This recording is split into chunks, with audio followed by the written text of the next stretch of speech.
Why did the number of illegal immigrants crossing the US-Mexico border increase so dramatically in March 2019? And what are the links between human trafficking across the southern border and illegal immigration? What are some of the harsh realities of the experiences of people who have been trafficked? And why are US Hispanics supporting President Trump now in record numbers? This is American Thought Leaders, and I'm Jan Jekielek. Today we sit down with Anna Paulina, an anti-human trafficking advocate who is also Director of Hispanic Engagement for Turning Point USA. We discuss the border crisis, human trafficking facilitating a modern form of slavery, organizations that are working to stop this, and possible solutions. Anna, wonderful to speak with you again. Thank you for having me. So let's dive right in here. You were telling me the other day about how you recently were at the border working on a documentary with Turning Point USA. And I'm wondering if you could just tell me a little bit about what you experienced out there. So right now with this whole immigration debate, right, we're seeing a lot of people mention this human trafficking word, but there's not a lot of information, I think, for your everyday person that really compiles the stats, shows you the stories as to really what's happening down there. So what I basically did is I sat down one day and I wrote down literally the episodes, went down to the border, got people who are dealing directly with this process or this problem of human trafficking, the illegal immigration, the drugs. So ranging from law enforcement to border patrol agents to people that are actually working with these counter trafficking agencies that are going in and literally taking kids out of these situations to sit down and tell their story. And so it's going to be a 13-part episode basically that we're going to be streaming on all of our digital media platforms so that people who might not have access to cable television or might not be able to subscribe to certain channels, that they'll be able to have the information. They're going to be able to see directly what's happening down there. Great. So you mentioned human trafficking, and I know that's something that's very close to your heart. You've been involved with an organization that focuses specifically on this, a veterans organization. Yes. Can you tell me a little bit about what you've done with that group, and then we'll explore the human trafficking piece. So Veterans for Child Rescue is the organization that really, I like to tell people, it lifted my blindfold as to what was really happening in this country, specifically at the border. I got with the organization probably in December of 2 years ago, really before you saw the media shift into really focusing on this immigration debate and topic. And what I realized with this organization through just looking at the footage and then doing my own digging is that yes, there is a crisis. This is modern day slavery, but what's horrifying about this is that you have the exploitation of children. And for me, as adults, people can be really bad sometimes, right? So like sometimes when we see other adults suffering, it might to a lot of people not really come across as that big of a problem, right? But when you have children and you go down there and you're talking to agents, or you see footage of trees that literally or like bushes that have underwear on them, or you're hearing the stories of what these agents are talking about how they come across the raped kids, that to me, that is at the point at which I say, no, this needs to stop. And that this is not a partisan issue. This is an issue that we know is happening. This has been happening for a long time. And it's almost by God's grace that now we're being forced to deal with this, because this has been something that if we don't deal with it now, when is it going to stop? We are leading out this nation. We are setting an example to the rest of the world, and we do not allow slavery in this country. So why is it now that this is becoming politicized and being used as propaganda to really keep Hispanics in this mindset of, if you don't want to support the border, that you're apparently betraying your race and really turning us into single issue voters? Fascinating. So I understand there's about 18,000 women annually documented that were trafficked in 2018. Is that? It's the 2018 human trafficking report that the State Department put out. Okay. Says that 18,000 women annually are trafficked along the U.S.-Mexico border. And what are the numbers for children? Because I'm not aware of that. So UNICEF did a piece on it, and I don't know if you guys are going to be posting the information, but you can find it on my Twitter. 16,000 children estimated have been victims of human trafficking. These are just the children that they've been able to come across. These are very rough numbers. One of the most horrific stories that I heard of personally was from a Border Patrol agent, and this will be in the documentary, where he's telling us a story about how he came across a group of men that were being forced to run drugs across the border, right? So a lot of times what people don't understand is when they're coming across these big groups of people, whether or not they're moving loads of drugs, they're not being given an option. A lot of times they'll hold their family members and basically say, if you don't do this, we're going to kill these people. This happens on a regular basis.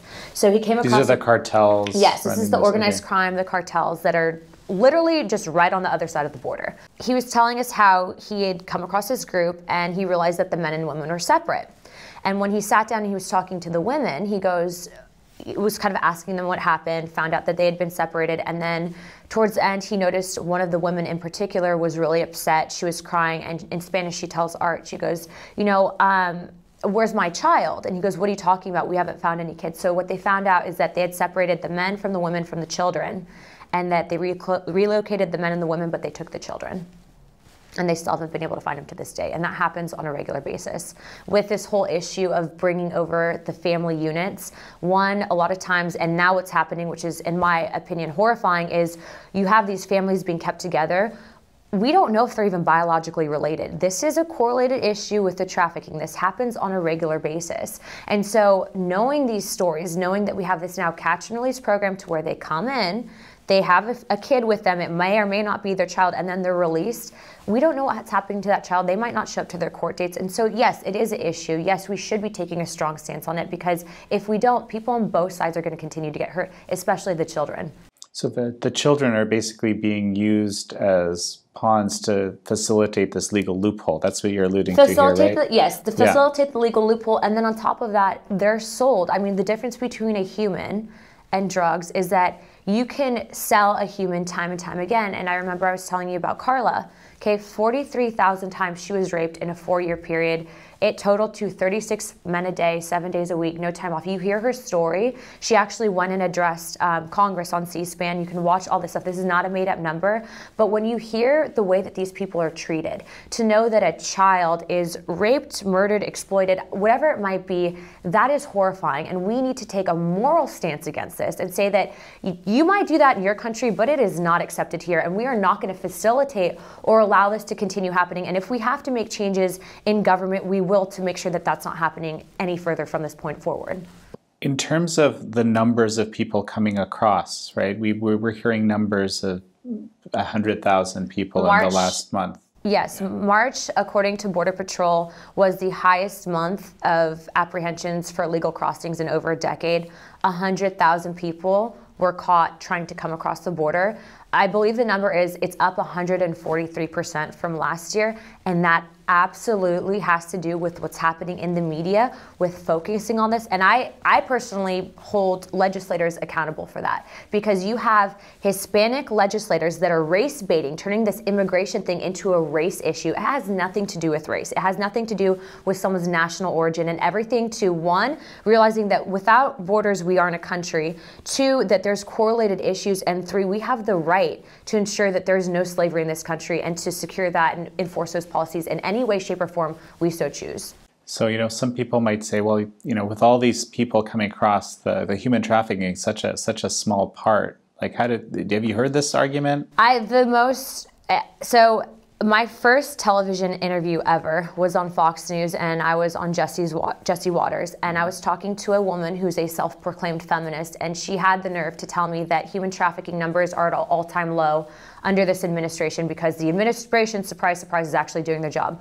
To me, 18,000 women is not an all-time low. When was this? This was my very first time on Fox, so this was probably, I want to say, back in maybe August timeframe, around that timeframe.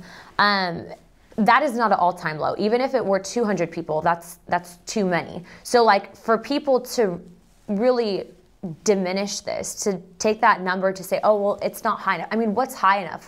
What's the value of one human life? But then to realize that these people aren't even treated like human beings, they're treated a lot of times less than animals. You then, I think, at that point in time, have the decision to make. Either you go along with what the mainstream is saying is socially acceptable and is okay, or you say, no, I don't believe in this. I believe that we should be standing up, that this is the right thing to do. And then you tell people, and it does get hard, because you come up against a lot of scrutiny, because a lot of people, like you said, they're just not aware of what's happening down there. And then you have people politicizing this. you have to do what's right. And that's why I'm here today talking to you. So can you tell me a little bit more about Carla, this just terrible case study, I guess, and Unidos via Trata, which is the organization that she's working with now?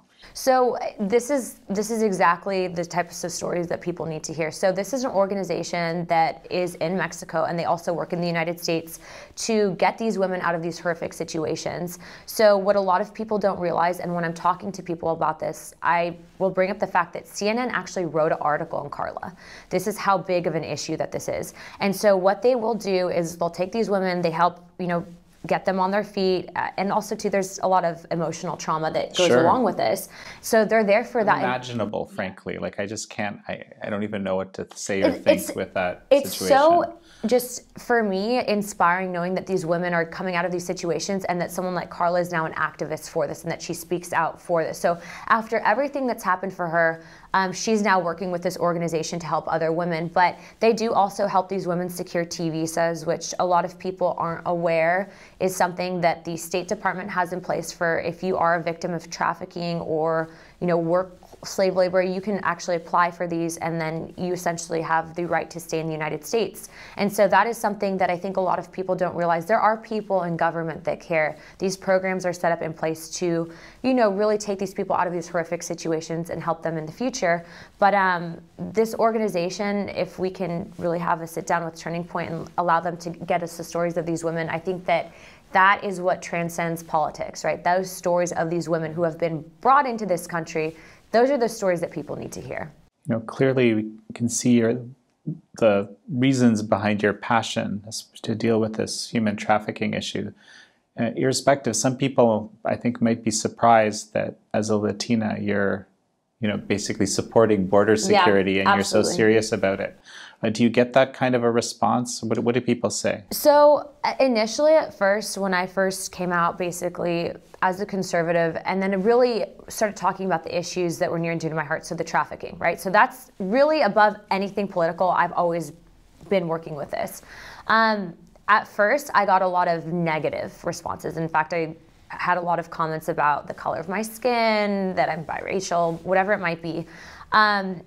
But then I realized that the more I spoke out about it, the more I saw little people, like little platforms start to pop up on social media saying, I want you to know that I'm also, a Latino or Latina, and I support you, and that this is an issue, and that we care about these people, but if it's not done the correct way, people get hurt in the process. And I think that when you have someone out there willing to set an example, that it inspires other people to really speak up and hold true to their values. So initially it was negative, now it's a lot of positive response. Okay. And we've actually been able to essentially realize that, going into 2020, the Hispanic vote's going to be very important, especially for this, right? You have this shift to all of a sudden the last 2 years, they're now really focusing on the Hispanic demographic. They're saying that this is a race issue. It's an issue of keeping Hispanics out because, our president and our government is xenophobic, which is farthest from the truth. It's, in my opinion, when I heard President Trump talking about shutting down the border, absolutely shut it down. Take a hard stance against it because it needs to be dealt with. And when I saw people, it sounds kind of funny, but like when I saw people complaining that they wouldn't be able to get avocados, to me, that was horrifying because this, you're focused on avocados, and there's children and women and LGBT and even sometimes men that are being forced into sexual rape, and you are focused on getting your guacamole at Chipotle. I could not understand. And so this is why I really hope that the president takes a hard stance and does force the hand of people in Congress and in Senate to deal with this. So, human trafficking is one issue at the border. Drug trafficking, obviously, another massive issue, kind of fueling the opioid crisis. Immigration isn't the only issue. I don't even know if it's the biggest issue. It's so immigration is so tied into everything else that's taking place. People like to say it's just it's an easy topic. It's not, because you do have the aspect of it directly impacting all communities across the board, whether they're Black, white, or Hispanic, with the drug problem. The drugs come into these communities. They fuel these vicious cycles that tie into the welfare programs, that tie into the violence, tie into keeping these communities impoverished, and to really result in a lot of heartache to Americans across the board. I mean, when people are coming here, and if they're coming here legally, they will never be able to attain the American dream. So what do they resort to? Sometimes they do resort to selling drugs because that's how they support their family. And even then, so it still might, in their opinion, be better than living somewhere like Mexico or in South America. But that's not okay here. And so when you're talking to people and you're saying, well, it's not just a simple fix. Like, this is the problem that we have. Here's a really big solution that we know will help stop a lot of these bad things that are happening. Now, it might not 100% ever get rid of the fact that we're going to have people still trying to bring in drugs. But guess what? When you have a physical barrier there, you're going to prevent and deter a lot of people from trying to do it in the first place. So you actually have family on both sides of the border, and you're saying you're okay with closing the border. Yeah, I'm okay with that, and I'm okay with it because I realize that on both sides, if it's not done now, if we don't deal with this right, it's just going to continue to happen. Breitbart did an article on this where they literally showed photos from a journalist that risked their lives to get Breitbart the photos of this, okay? Because if you come out in Mexico and you're a journalist reporting on the cartels, they will kill you. And there was photos of decapitated and dismembered bodies that were dropped along the highway pretty close to our border. And that's what's happening on a regular basis. You have places like Juarez that has femicide. They will literally brutally rape and then dismember, whatever, torture these women, take photos of it. And this is all intimidation tactics. This is something that's happening right in our backyard. And it is absolutely related to our policies, just like we see the surge in immigration, illegal immigration right now, because of how the media is covering it. It's inappropriate and irresponsible reporting, in my opinion.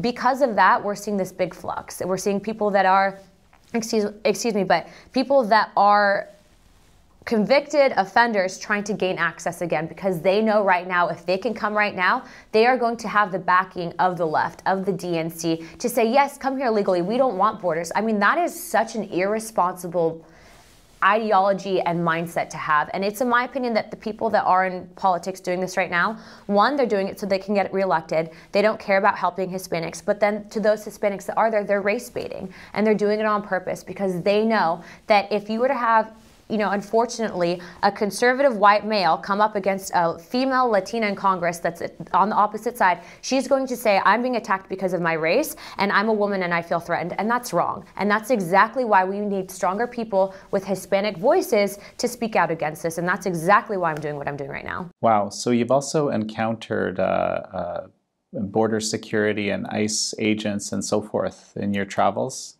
I've worked with Border Patrol and law enforcement, and then that does tie into these other agencies like ICE. But what's crazy to me is when you have elected officials calling for abolishing ICE, I like to put up the top 10 most wanted in the United States for human trafficking.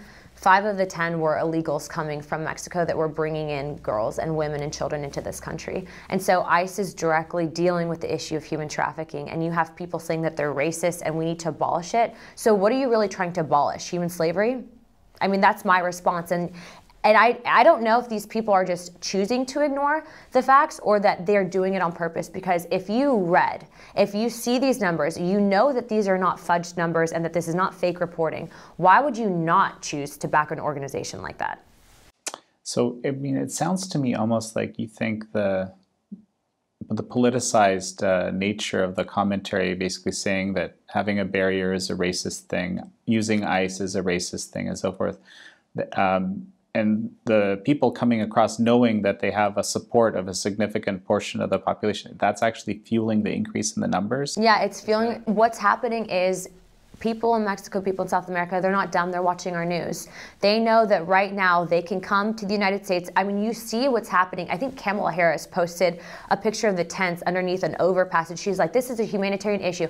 Absolutely right, Kamala, but you know why? It's because you're sitting here saying that we need to have open border and that these people deserve to come here. So they're coming here, and we have no idea who these people are, who they're exploiting, and what they're bringing in the process. So that's exactly my response to all of these people that are doing this. This argument should not be an argument. This is the right of a president, of a nation, to secure its borders. We are a nation with borders. Without them, we are nothing.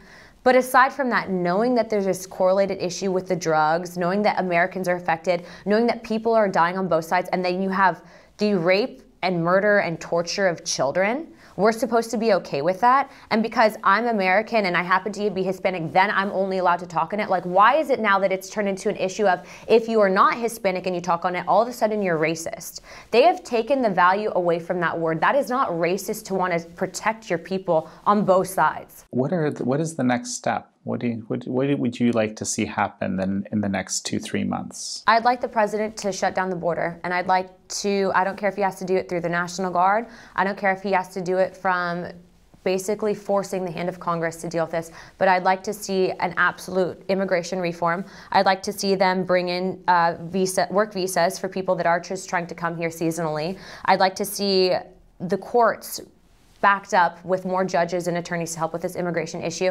And we absolutely need a zero tolerance stance on illegal immigration, meaning if you come here, we're going to send you back, because by us allowing people to stay, we're only encouraging more to come and more people are going to be exploited in the process. Oh, and aside from that, I think that there needs to be an aspect of judicial reform to be that if you are trafficking, if you are caught bringing someone over, if you are caught buying someone, if you are caught exploiting a child, you need to go to jail and they need to throw away the key.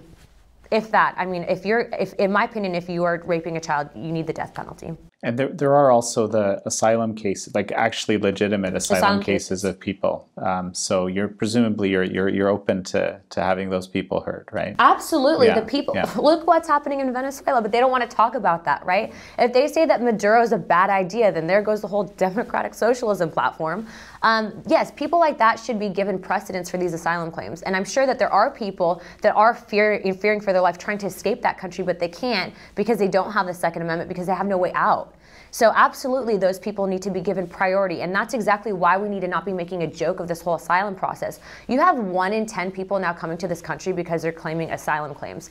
Because you don't like the gang violence taking place in your country, that is not a legit claim for asylum status. Okay, because you don't like what's happening in your economy, that's not a legit claim. If you are in fear from your government and you're going to be persecuted, that's an asylum claim. But to have a joke and a mockery made of it because you want to come here and you want to cut the line, too bad. There's 4 million people waiting to come here. You need to wait your turn. Understand. So we were talking a little bit earlier about, it seems like you're telling me there's more people kind of speaking up in the Hispanic community about their more conservative perspective. That's not something that's typically associated. I think I heard that there's hundreds of groups even in Washington, D.C. alone. I think the number is, sorry. Yeah, go ahead. The number is around 200 Hispanic conservative groups. The thing is that, doing what I'm doing, especially with Turning Point being outreach, I haven't really seen a movement. I haven't heard anything of really these groups working together. So it would be ideal in the near future to have these groups come together and then all work to show face, to show representation, to say, hey, we're here, we're conservative first and foremost, we are Hispanic, and we support immigration policies because of X, Y, and Z issues. But that'll hopefully, that's something that we're working on in the near future. And then I will actually be back in DC at the beginning of May with an organization called Bienvenido. And so that's basically changing the outreach message to conservative Hispanics to say, hey, look, we're here for you guys. We're here to show fair representation and to make sure that DC listens to you and listens to your needs and wants from the community, because immigration for many Hispanics is tied. It's close to the home. It's, our families are over there. But the problem is people don't realize that, one, if you don't have fair representation, that people aren't going to fix the issue because it turns people into voters, and voters equals power. But aside from that we have to hold them accountable, because if we don't, this issue is never going to get fixed. So there's an organization called Bienvenido that I'm working with now that's going to hopefully bring together the entire conservative Hispanic base and make sure that DC's carrying through with what they're saying to work on issues of immigration. This is actually curious to me. Hispanics have a lot of what you would consider conservative values, but They don't seem to vote that way. They don't vote that way because, unfortunately, in the media, in Telemundo, Univision, you have really leftist-leaning mentalities. And then so when you're trying to break through to these people and you're showing, look, though, we're Catholic, we're Christian, we're not pro-abortion, we care about our families, but this is the issue with immigration. A lot of it is for the people that are newly here or for first gen. Sometimes it can be a language issue and barrier, but that's exactly why you need people within those communities to go and talk to them, because you know, just like we are a loyal community, we're also distrusting of politics, and for good reasons, right? A lot of people, if you're smart, you're not going to go into politics just trusting anyone. But what's happening now is you have over 50% of Hispanics supporting the president. And aside from that, we're really realizing, hey, look, we're not all dumb here. Like, we can think for our own. And you have multiple people on many platforms that are now reaching out back into the community and basically saying, hey, we're here, we want representation, come on. And that's what's happening now. And so this group that's bringing together all these organizations, is it just in DC or national? No, it's national. We actually have, I don't even want to call them Instagram influencers. I hate that term. They're activists. We have activists in Florida, Texas, California, Arizona. And so what we're doing is we're basically bringing people on board. You know, this is a message for everyone. It's not just one person's fight to save the nation. So, and what's incredible about that is when you empower other people to use their platforms, they take that personally and they run with it. And they have that passion. And so we're hoping to unite the base. We're going to be here in DC addressing Congress on issues of national security, immigration, and education. So what we're hoping to see is once that takes place, then, you know, if we can get the blessing by the White House to say, hey, we recognize that there's a conservative Hispanic base, which there absolutely is. You watch what happens in 2020 and leading out really to the future, because now, according to pewhispanic.org, we are the largest voting minority, and we will continue to grow. Great place to finish up, Anna. Thank you very much.